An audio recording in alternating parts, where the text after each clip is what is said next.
Hello, Jasmine here from LVL UP Consulting with this week's Project Management Tip of the Week.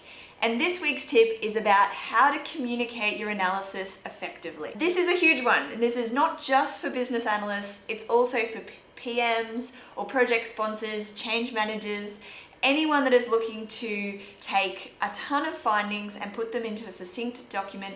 These tips are for you. You've probably experienced this, I most certainly have, that you can fall in the trap of analysis paralysis. And what do I mean by that? Well, when you have lots of data to digest, whether it's you've done interviews, you've got transcripts, you've got a lot of raw data that you're working with, it can be very overwhelming to know where to start and how to communicate that effectively. So here are my top tips. First and foremost, get all of your findings into a raw data format. So whether that's an Excel spreadsheet, Word, whatever your tool is, it can be dirty, it doesn't have to be pretty, but get all of your findings into one place as your master source of truth.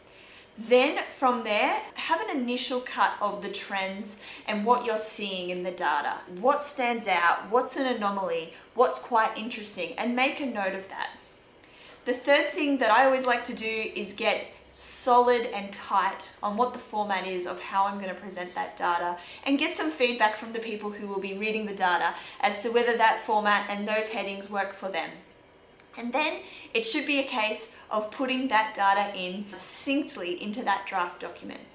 Now the final part, which is extremely important so that you do communicate your analysis effectively, is to go back over it and to make sure you have written everything succinctly, clearly, and you're getting to the point quickly. Because what often happens with project management analysis is that there's lots of data to digest, not just you, but from the stakeholders who'll be reading the document.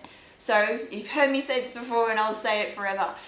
Always write in a style of the what, the so what, and the now what, and that includes your analysis as well. So be succinct, be clear, look at the trends, and so that you can talk very clearly about what those opportunity areas are and what the gaps are for your analysis. They're my top tips. I would love to hear yours as well, but that is the Project Management Tip of the Week. I'll see you next week.